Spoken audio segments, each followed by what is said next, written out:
Buenos días, preciosos hermanos, les saludo con el amor de Cristo. Amén. Gloria a Dios. Qué bueno es nuestro Señor, amén. Amén. Que nos ha dado todo en Jesucristo.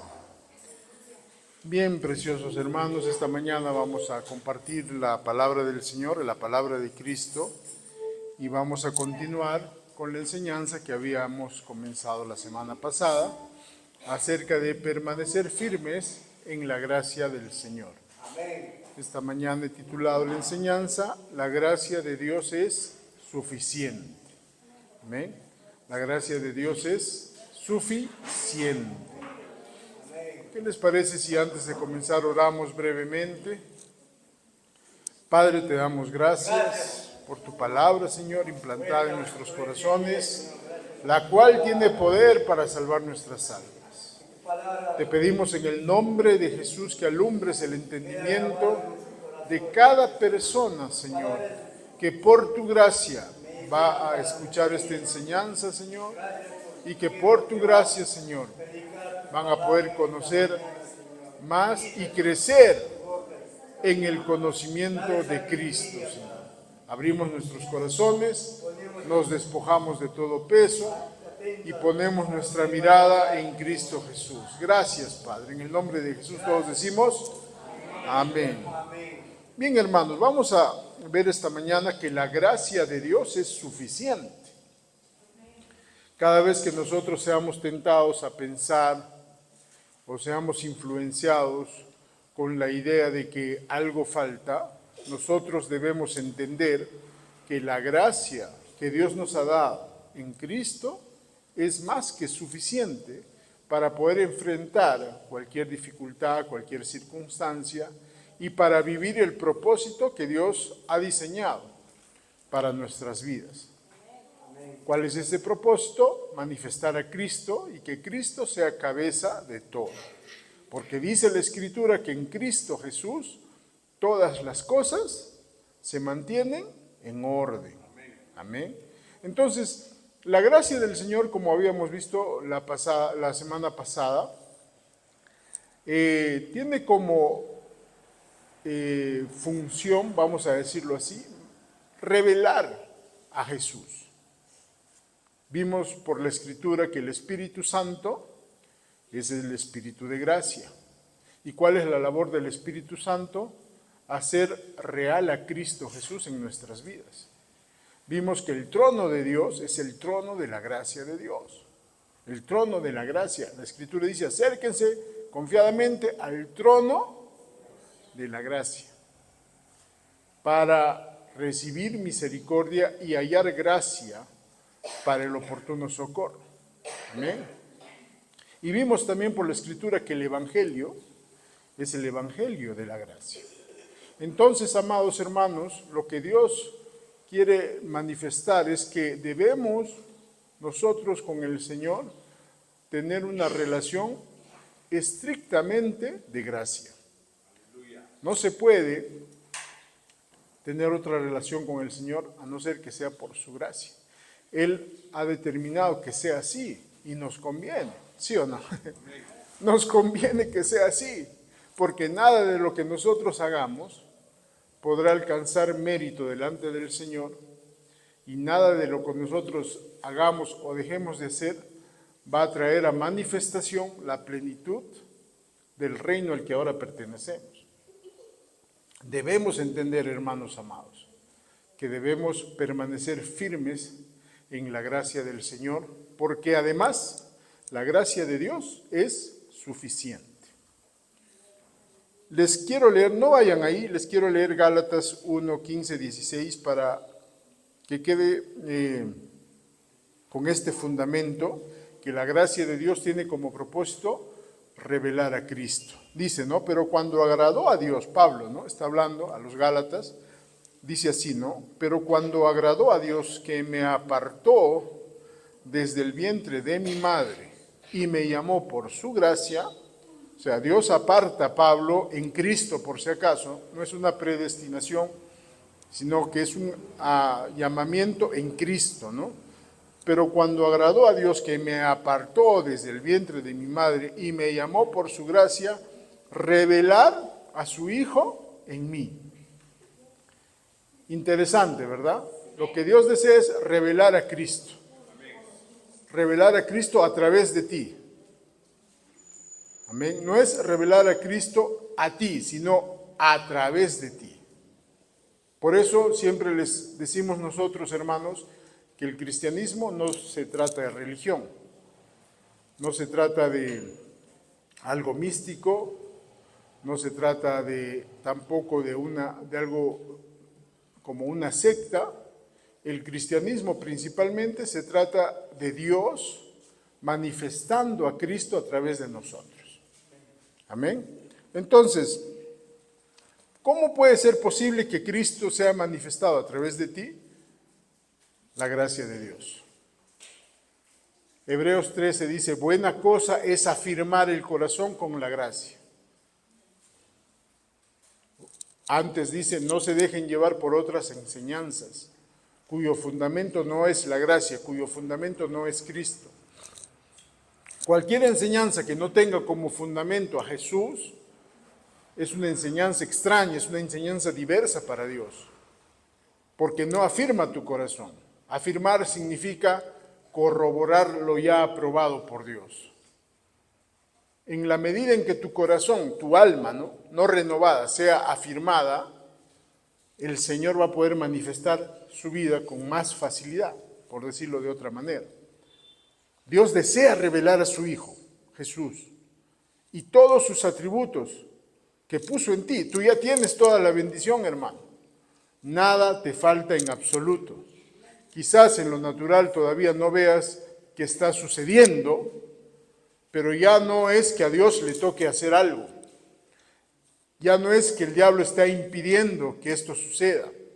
La clave está en afirmar nuestros corazones para que pueda el Señor manifestarse a través de nosotros.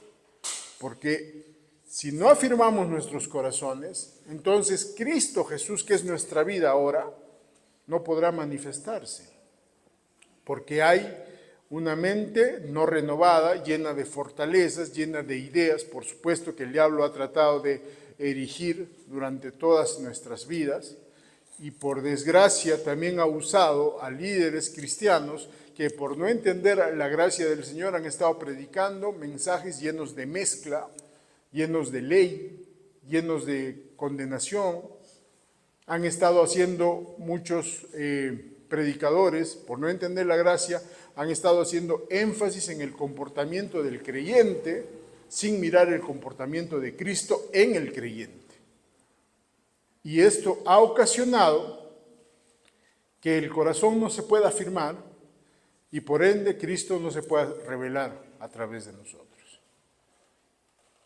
Amén. Entonces, hermanos amados, es importante que nosotros entendamos que la gracia del Señor es suficiente para vivir una vida plena. Vamos a ver la manifestación de la gracia en el Antiguo Testamento, en Zacarías, capítulo 4, verso 7. Pero vamos a leerlo desde el verso 1 para poder ver el contexto.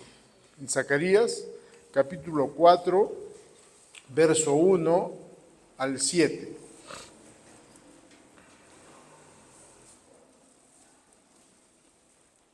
Dice así: volvió el ángel que hablaba conmigo y me despertó, como un hombre que es despertado de su sueño, y me dijo: ¿qué ves? Y respondí: he mirado y he aquí un candelabro todo de oro, con un depósito encima, y sus 7 lámparas encima del candelabro, y 7 tubos para las lámparas que están encima de él. Y junto a él 2 olivos, el uno a la derecha del depósito y el otro a su izquierda. Verso 4, proseguí y hablé diciendo a aquel ángel que hablaba conmigo: ¿qué es esto, Señor mío? Zacarías le pregunta, ¿no? Y el ángel que hablaba conmigo respondió y me dijo: ¿no sabes qué es esto? Y dije: no, Señor mío. Verso 6, entonces respondió y me habló diciendo, esta es la revelación del sueño, ¿no? De la visión, perdón, que Dios le estaba dando a Zacarías. Esta es palabra de Jehová a Zorobabel, a un líder judío. Zorobabel era un líder judío cuya labor era reconstruir el templo. ¿Qué dice? Y justo esta canción han estado cantando hoy día los ministros de alabanza, ¿no? Que dice, no con ejército ni con fuerza, sino con mi espíritu, ha dicho Jehová de los ejércitos. Verso 7, ¿quién eres tú, oh gran monte? Delante de Zorobabel serás reducido a llanura. Él sacará la primera piedra con aclamaciones de gracia, gracia a ella.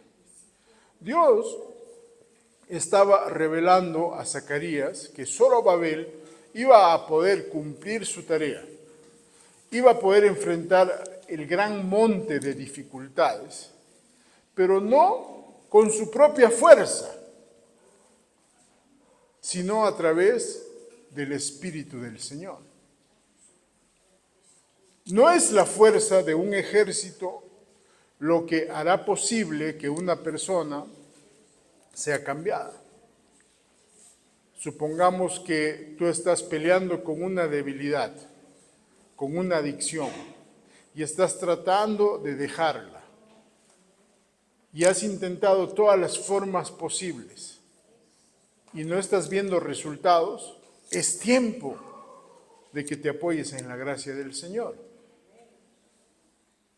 Por ejemplo, si un drogadicto, casi siempre las personas que caen en drogas pueden hasta terminar en la cárcel y van a recibir el castigo por seguir en la adicción, pero en la cárcel se van a seguir drogando. Entonces no es la fuerza de un ejército ni el castigo por su pecado lo que hará que estas personas cambien. Amén. La forma en la que es posible que algo que nosotros no podemos lograr con nuestras fuerzas sea posible, valga la redundancia, es a través de la gracia del Señor. Es por el Espíritu del Señor. Siempre vamos a ser tentados, hermanos amados, a hacerlo mirando otros recursos y otra fuente. Ahora, no me malentiendan, en lo natural hay formas, hay métodos, ¿verdad?, que pueden servir, pero no son el fundamento. Amén. Por ejemplo, ¿no? Hablo de mí, yo tuve una adicción al tabaco y en lo natural he usado muchos medios para tratar de dejar esta adicción, pero nunca he podido lograrlo. Hasta que conocí a Jesús como Señor y comencé a mirar su poder, su favor, su gracia, y la vida que Dios había puesto en mí manifestó esa libertad que yo ya tenía en Cristo Jesús. No están mal los métodos. Hay métodos, hay ciencia, hay medicina que pueden ayudar a controlar los síntomas, que pueden ayudar a mejorar el ambiente para que las personas sean ayudadas. Pero finalmente, la única fuente de transformación para que se vean los cambios es la vida de Cristo. Es el Espíritu Santo. Y como el diablo sabe que con Cristo no puede, va a tratar de estorbar que Cristo sea formado en los cristianos. Va a tratar de levantar ideas, pensamientos que te hagan creer que con la fuerza de voluntad, aparte de Cristo, tú puedes lograr algunas cosas. No estoy diciendo que sea mala la voluntad del hombre, no es mala, pero finalmente no es el fundamento. Eso es lo que Dios quiere que tú y yo sepamos, que el fundamento para vivir una vida plena, para vivir el cielo en la tierra, es la gracia del Señor. En Romanos dice que los que reinamos en esta vida somos los que recibimos la abundancia de la gracia y el regalo de la justicia. No significa que no vamos a enfrentar dificultades. Sí, vamos a enfrentar dificultades, hermanos. Pero cuando tú ya sabes que a pesar de las dificultades eres más que vencedor en Cristo, entonces tú vas a poder echar mano de la gracia del Señor para caminar en plena libertad. Amén. Esto mismo de Zacarías en el Nuevo Pacto lo vamos a ver en 2 de Corintios, capítulo 12, verso 7. 2 de Corintios, capítulo 12, verso 7. Vamos ahí, por favor.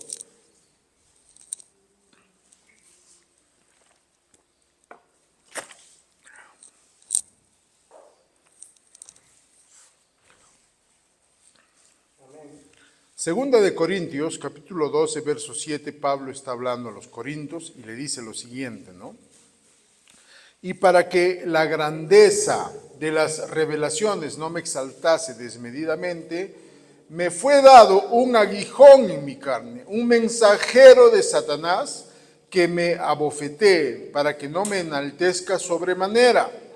Verso 8, respecto a lo cual 3 veces he rogado al Señor que lo quite de mí, y el Señor me ha dicho, bástate mi gracia, porque mi poder se perfecciona en la debilidad.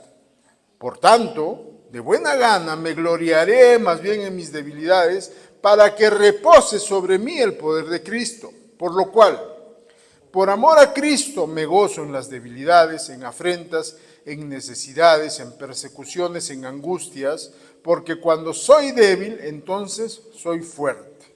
Amén. Fíjense, hermanos amados, el apóstol Pablo estaba enfrentando una dificultad en su vida. Él dice una debilidad. La palabra debilidad significa lo siguiente: carencia de fuerza, indicando la incapacidad de producir resultados. Entonces Pablo estaba enfrentando una debilidad, estaba siendo incapaz de producir resultados en algún área de su vida. No dice la Biblia de qué se trata, pero dice la Biblia que era un mensajero de Satanás.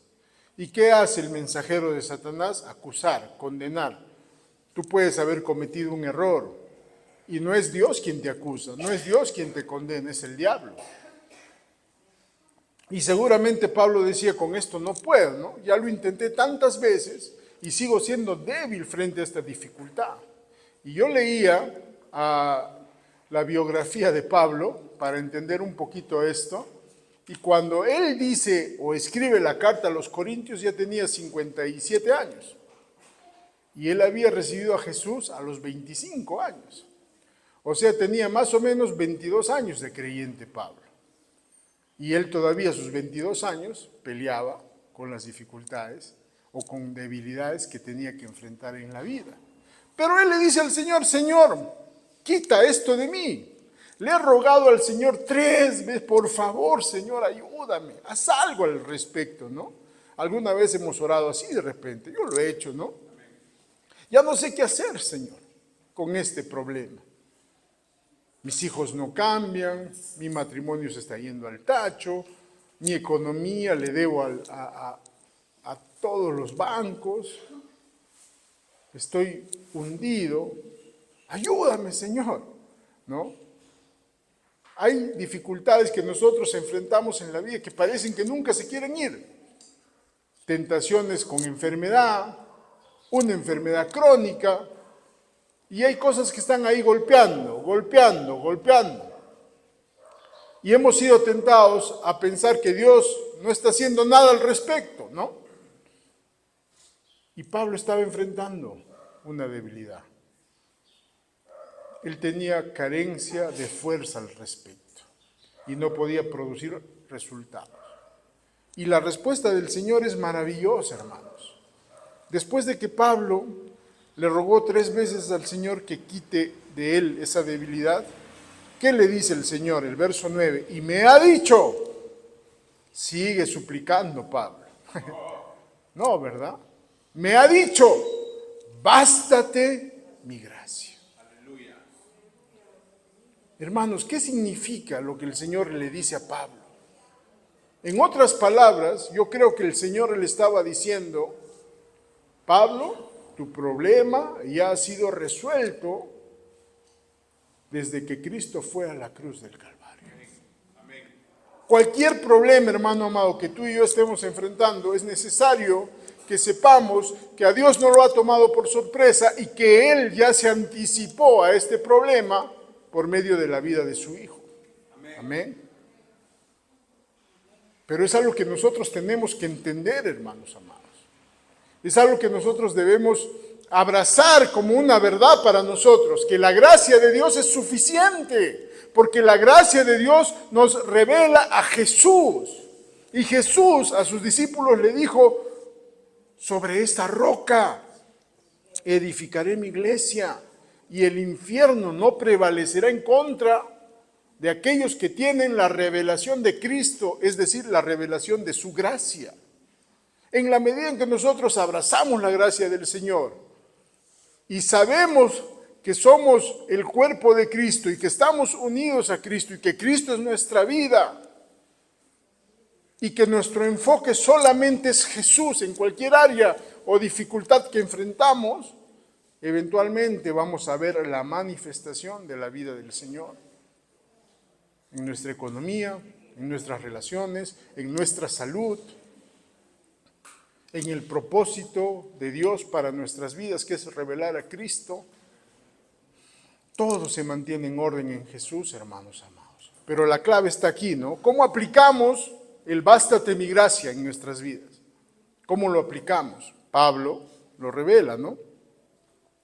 Me ha dicho, bástate mi gracia, porque mi poder se perfecciona en la debilidad. Aquí viene la clave, ¿no? La aplicación. Por tanto, de buena gana me gloriaré más bien en mis debilidades, para que repose sobre mí el poder de Cristo.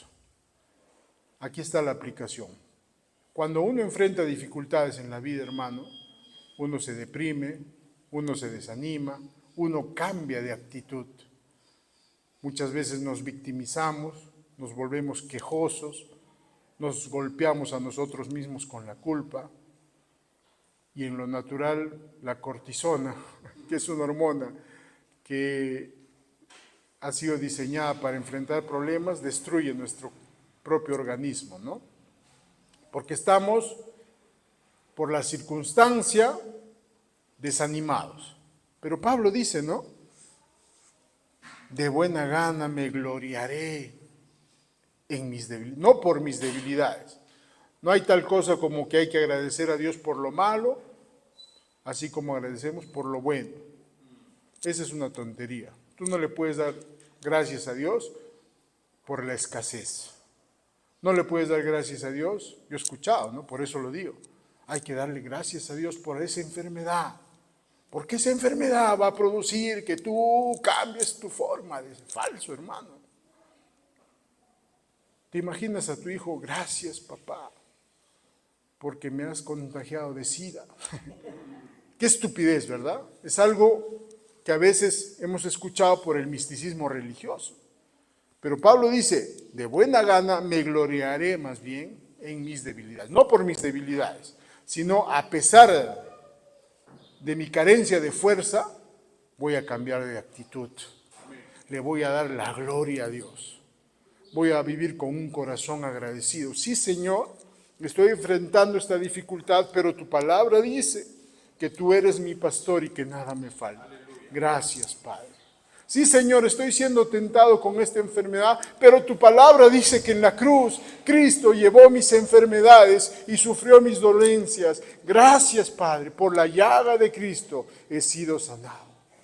Entonces cambias de actitud y la aplicación del bástate mi gracia es vivir con un corazón agradecido porque sabes, no es agradecer porque el hermano Enrique te está diciendo que tienes que agradecer. No. Es agradecer porque sabes que Dios ya hizo algo al respecto. Porque sabes que Dios ya te ayudó en Cristo Jesús. Porque sabes que Dios te ama y que Él no está permitiendo que tú sufras. No es Dios permitiendo el sufrimiento, hermano amado. Saca esa idea de tu mente. ¿Por qué Dios permitirá que yo viva en escasez? Falso, Dios no lo está permitiendo. ¿Por qué Dios permitirá que yo siga con esta enfermedad? ¿Por qué Dios ha permitido que mi mamá se muera de tal enfermedad? No es Dios permitiéndolo, hermano amado. Toda buena dádiva, todo don perfecto desciende de lo alto. Eso es lo que dice la Escritura. En Él no hay sombra, no hay mudanza, no hay variación.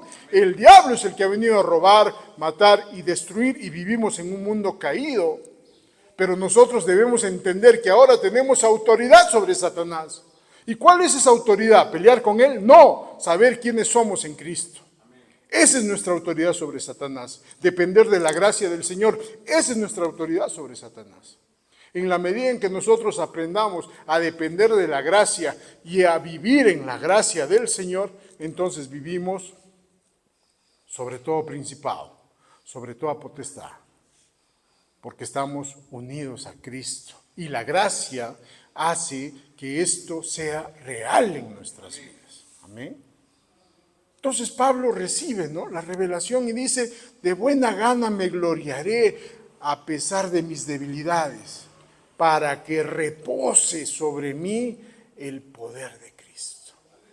Cada vez que tú le das la gloria a Dios, cambias tu actitud en el Señor.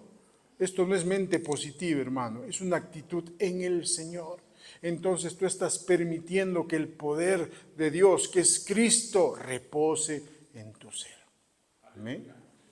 ¿Y qué debemos hacer? Por lo cual, por amor a esa gracia, por amor a Cristo, me gozo, a pesar de mis debilidades, a pesar de mis afrentas, a pesar de mis necesidades, aun cuando me persiguen, aun cuando estoy en angustia, porque cuando no puedo producir resultados, entonces estoy siendo fuerte en el Señor.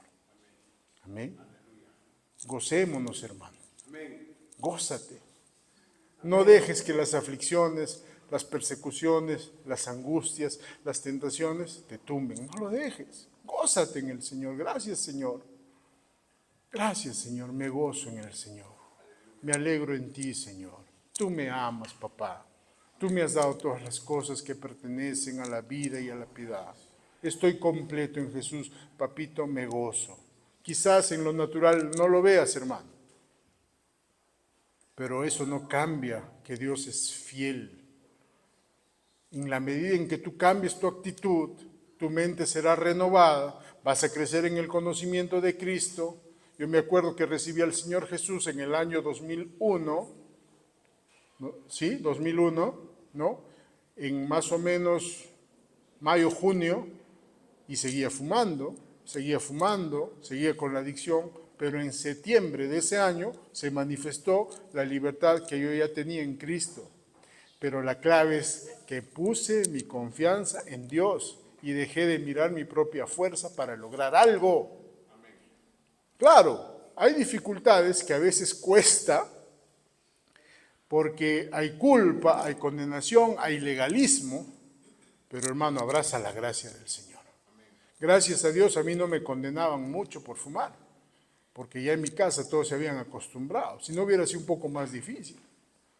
Si me hubieran estado fumador, cochino, estás trayendo muerte a tu casa, estás desgraciando a tus hijos, si me hubieran dicho así, quizás hubiera sido porque habría que desaprender más, ¿no?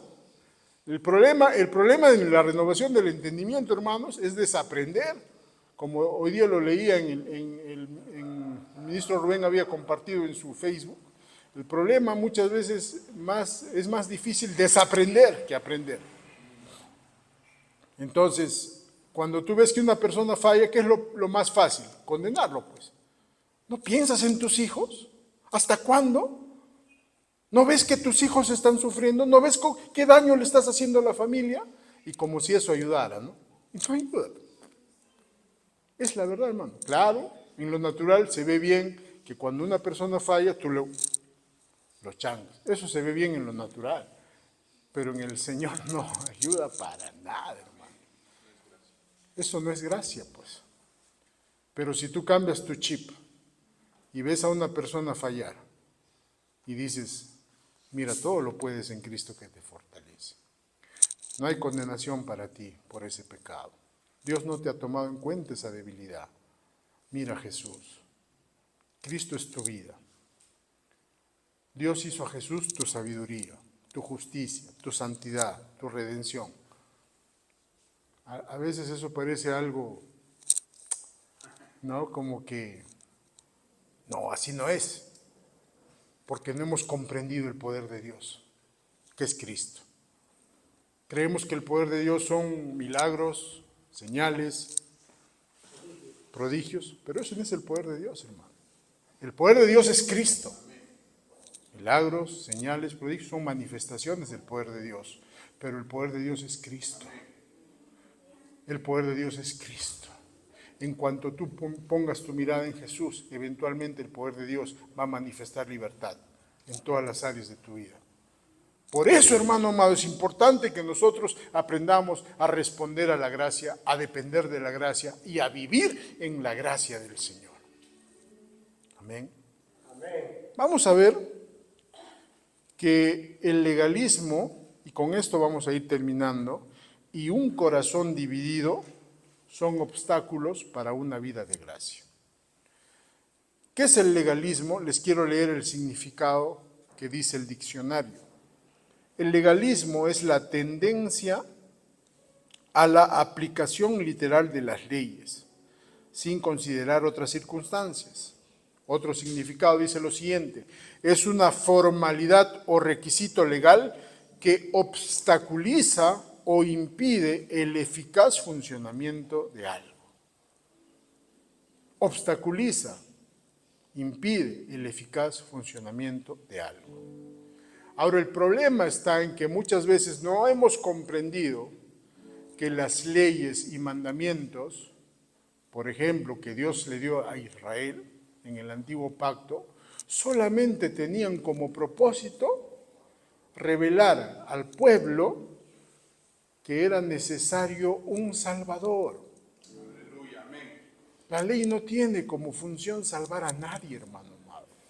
Tú le puedes cantar la ley a tus hijos, tú les puedes cantar los mandamientos a tus hijos, tú les puedes decir a tu esposo, a tu esposa: la Biblia dice, mujer, sométete a tu marido, mujer, ama a tu hombre, ama a tu mujer. Lo puedes cantar como ley y lo que vas a impedir es que eso suceda, porque lo estás aplicando como una ley literal. Nosotros debemos entender, hermanos amados, que toda ley ha sido implantada en nuestros corazones y que en la medida en que nos sometamos al amor, a la gracia, a la bondad y al favor de Dios, estas leyes que han sido establecidas como principios van a comenzar a manifestar frutos en nuestras vidas.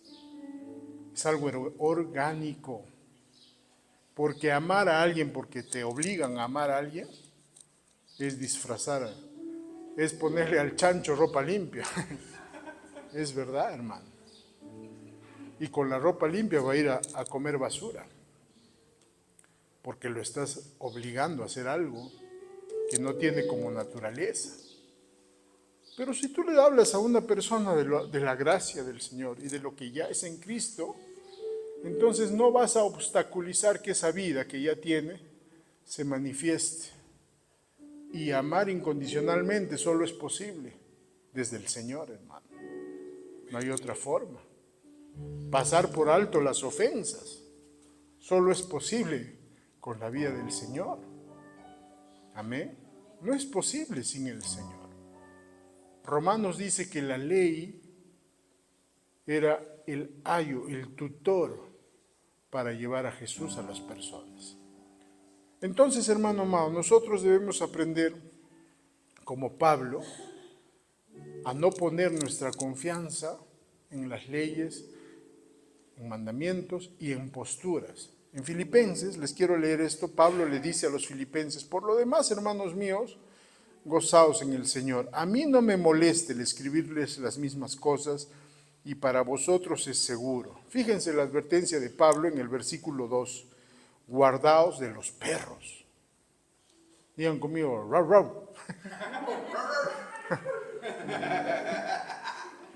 Esos que ladran leyes, esos que ladran mandamientos, esos que condenan, que juzgan.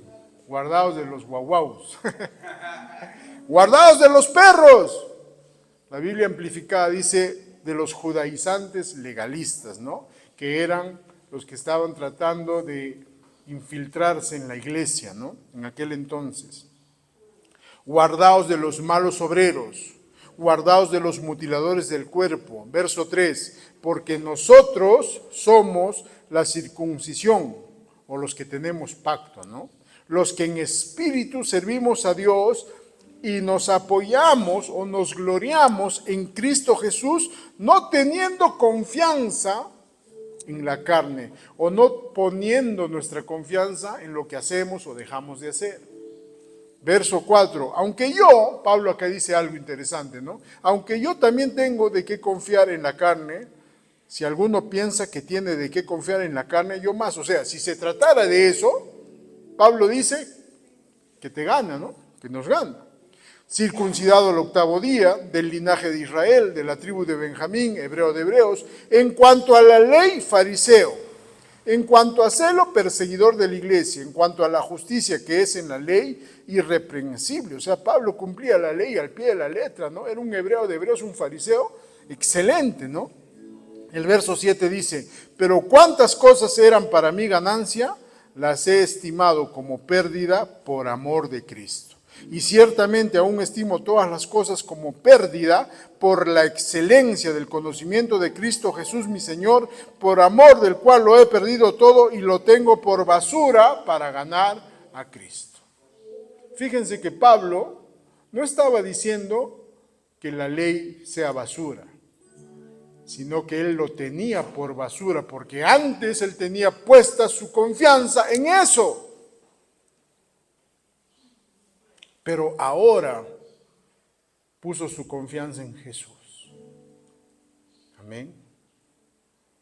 Puso su confianza en Cristo Jesús. Y a partir de ahí recién comenzó a ver frutos en su vida. Pudo ver el llamado del Señor manifestarse en toda su plenitud. Amén. Porque el apóstol Pablo fue muy usado por el Señor. Pero no él, sino la gracia de Dios en él. Él dice eso, ¿no? No yo, sino la gracia de Dios en mí. Con esto termino. Les quiero leer Filipenses 3:3, pero una versión amplificada de la Biblia. Porque nosotros, los cristianos, somos la verdadera circuncisión, que adoramos a Dios en espíritu y por el Espíritu Santo, y nos regocijamos, nos gloriamos en Cristo, nos apoyamos en Él. Y no ponemos nuestra confianza ni dependencia de lo que somos, aparte de Él, en privilegios externos y ventajas físicas o apariencias externas. Amén. Nos gloriamos en el Señor. Nos apoyamos en Cristo Jesús. Dependemos de la gracia de Dios. Pónganse de pie, amados hermanos, vamos a orar. Pongan en su mente ahora mismo cualquier debilidad, circunstancia, situación que ustedes están enfrentando en la vida. Lo vamos a consagrar al Señor para que dejes de pelear con tus fuerzas. Si tú estás escuchando esta enseñanza, nos estás viendo por video, quizás hay algo con lo que estás peleando, alguna enfermedad, algún problema en tu hogar, con tus hijos, con tu economía. Es tiempo que sepas que Dios quiere ayudarte y que ya lo hizo posible a través de la vida de su Hijo Jesús. Solamente recíbelo como tu Señor y Salvador y podrás disfrutar de la abundancia de la gracia a pesar de las dificultades, a pesar de los problemas, porque Dios es fiel y Dios te ama. Vamos a orar. Padre, te damos gracias. Esta mañana, Señor, recibimos la abundancia de tu gracia y el regalo de tu justicia, porque tú nos has diseñado en Jesús para reinar en esta vida, para vivir en la plenitud del cielo a pesar de las dificultades y a pesar de las circunstancias. En donde tenemos carencia de fuerza, ahora, Señor, nos gozamos a pesar de eso, para que sea Cristo y tu poder reposando en nosotros, para que finalmente sea posible lo que para nosotros es imposible, pero por Jesús. Tu palabra dice que tú hiciste a Cristo nuestra sabiduría, nuestra justicia, nuestra santidad y nuestra redención. No nos apoyamos en nuestra propia fuerza. Confiamos en ti con todo el corazón, porque ahora es Cristo en nosotros la realidad de gloria. Gracias, Padre. Gracias, papá. Todos decimos gracias, papito. De tu plenitud recibimos gracia sobre gracia. Gracias, Señor. En el nombre de Jesús. Todos decimos amén.